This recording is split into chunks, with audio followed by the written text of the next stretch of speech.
तो यार गार्डियंस की लास्ट मूवी, हाँ वॉल्यूम 3 गार्डियंस की लास्ट मूवी होने वाली है। हम इस पूरे टीम को आखिरी बार एक साथ देखने वाले हैं एंड ट्रेलर से ही ये बात कंफर्म हो जाती है कि इस मूवी में भी कोई ना कोई मरने वाला है। चलो अपने इमोशन पे और डिले नहीं करते हैं, डुबकी लगाते हैं इसके ब्रेकडाउन। ट्रेलर के फर्स्ट शॉट में ही मार्वल का लोगो चेंज होता है पीटर के कैसेट प्लेयर में, जिसे हमने गार्डियंस ऑफ द गैलेक्सी के फर्स्ट मूवी में देखा था। यही हमें उसका फर्स्ट लुक भी मिलता है उसके कॉमिक एक्यूरेट सूट के साथ। इवन आगे के एक शॉट में हम पूरे के पूरे टीम को इसी सूट में देखते हैं। यही हमें गार्डियंस की नई शिप भी दिखाई जाती है जिसे हॉलीडे स्पेशल में दिखाया गया था। जेम्स गन ने रिसेंटली रिवील किया था कि इस शिप का नाम बोवी है, in tribute to legendary singer David Bowie. आपको शायद पता नहीं होगा कि गार्डियंस के मूवीज में कई सारे सॉन्ग्स डेविड बोवी के ही यूज किए गए हैं एंड वो जेम्स गन के one of the favourite singers थे। वैसे क्लियरली यहाँ स्टैच्यू ऑफ लिबर्टी को देखकर पता चल गया है कि गार्डियंस अर्थ पे आ रहे हैं। आपको याद ही होगा कि यहीं पे नो वे होम का पूरा क्लाइमेक्स हुआ था, बट यहाँ मुझे लगता है कि एक मेजर ट्विस्ट है। असल में ये अर्थ है ही नहीं बल्कि काउंटर अर्थ है। समझाता हूँ कैसे। तो कॉमिक्स में हाई वॉल्यूशनरी नाम का एक विलन था जो कि इस मूवी का मेन विलन होने वाला है। वो क्या करता था कि लिविंग थिंग्स के साथ एक्सपेरिमेंट करके हाइब्रिड बनाता था और इन्हीं हाइब्रिड्स के लिए इसने एक नया प्लेनेट काउंटर अर्थ क्रिएट किया जो कि एग्जैक्टली हमारे अर्थ के जैसा ही था। देखो बस फर्क इतना था कि यहाँ इस प्लेनेट पे ह्यूमंस की जगह हाई वॉल्यूशनरी के बनाए हुए हाइब्रिड रहते थे, जैसा हमें आगे के शॉट में क्लियरली दिखता भी है। वैसे इस वाले शॉट में काउंटर अर्थ की ये सिटी मुझे तो वांडा के बनाए वेस्ट व्यू से काफी सिमिलर लगी। तो हाँ इस पूरे सीक्वेंस से यही लग रहा है कि गार्डियंस हाई वॉल्यूशनरी के पीछे हैं एंड मे बी ये वन ऑफ द काउंटर अर्थ होगा जिसपे उसके हाइब्रिड क्रिएचर्स रहते हैं।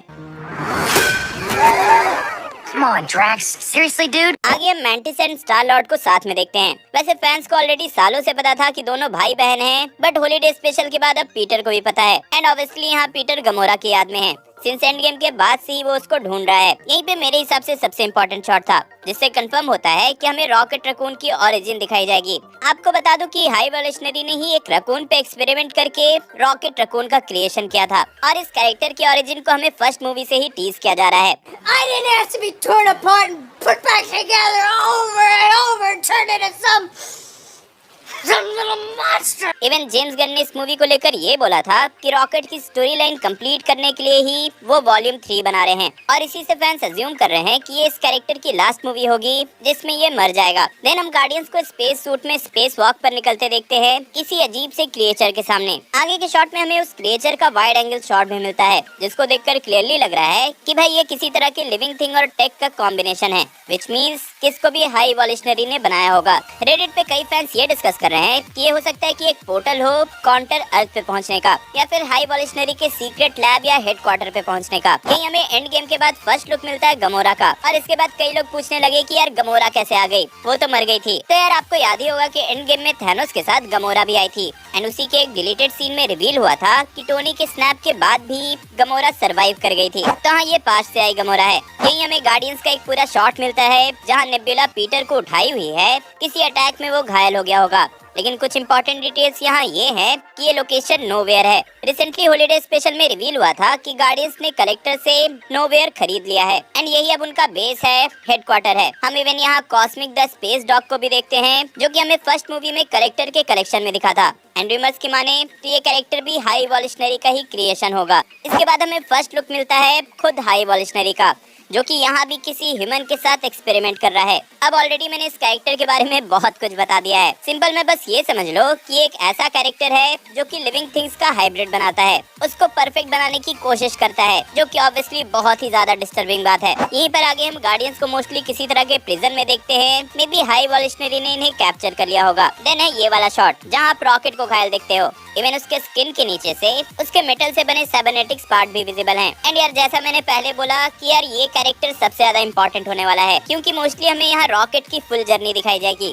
उसके ओरिजिन से लेकर उसके डेथ तक। इवन एक शॉट में हम रॉकेट को लाइला के साथ भी देखते हैं जो कि उसकी लव इंटरेस्ट है। इस कैरेक्टर का टीज गार्डियंस की फर्स्ट मूवी में ही मिल गया था जब उसे अरेस्ट किया गया था। देन ये वाला जो शॉट है इसमें मुझे लगता है कि ये ज़ेंडार के लोग होंगे। अगर आपको याद हो तो वहाँ के लोग ये ऐसे व्हाइट कपड़े पहनते हैं एंड इन्फिनिटी वॉर में थैनोस ने ज़ेंडर पे अटैक करके कई लोगों को मारा था, तो मोस्टली ये वहीं के कुछ सर्वाइवर्स होंगे और मे बी ये मूवी नोवा के प्रोजेक्ट को भी सेटअप कर दे। फ्यूचर के लिए। यहीं पे हमें गार्डियंस की शिप उन पे ही क्रैश होती दिखती है एंड एक शॉट में आप पीटर को बहुत ज्यादा इमोशनल भी देखते हो। मे बी यही सीन होगा जहाँ किसी कैरेक्टर की डेथ होगी। जहाँ तक खबर आई है ये मूवी रॉकेट एंड ड्रैक्स के कैरेक्टर के लिए लास्ट मूवी होने वाली है। देन हमें ये क्रिएचर फिर से दिखता है। अगर आपको वॉल्यूम 2 याद होगा तो ऐसे ही सिमिलर क्रिएचर हमें वहाँ भी दिखा था, तो इससे ये कंफर्म हो जाता है कि मोस्टली इसको भी हाई इवोल्यूशनरी ने ही क्रिएट किया होगा। देन इसके बाद हमें फर्स्ट लुक मिलता है एडम वार्लॉक का, और ये कैरेक्टर लिटरली एमसीयू के लिए बहुत ही ज्यादा इंपॉर्टेंट है। जैसे विजन के फोरहेड पे माइंड स्टोन लगा था, कॉमिक बुक्स में इसके फोरहेड पे सोल स्टोन लगा था, पर ऑब्वियसली यहाँ कुछ चेंजेस किए गए हैं। मुझे यार सही में याद है आज से 3-4 साल पहले हम लोग इस कैरेक्टर का वेट कर रहे थे,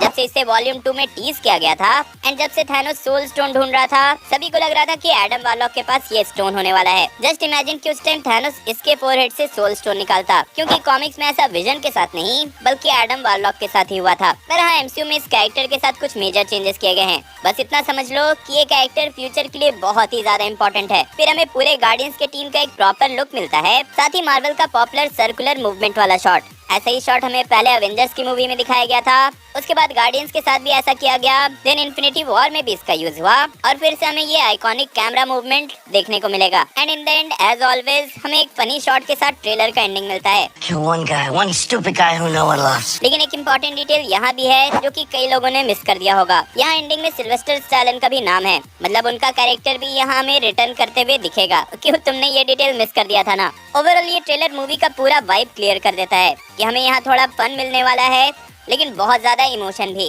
फॉर श्योर ये मूवी सबको रुलाने वाली है। एंड रियली सॉरी कि ब्रेकडाउन में थोड़ा डिले होता है, पर यार इस चैनल का एक ही मोटो है कि भाई थोड़ा डिले हो जाए, थोड़ा लेट हो जाए, लेकिन कोई डिटेल मिस ना हो। लेकिन फिर भी कोई डिटेल मिस हो गई हो तो कमेंट कर देना।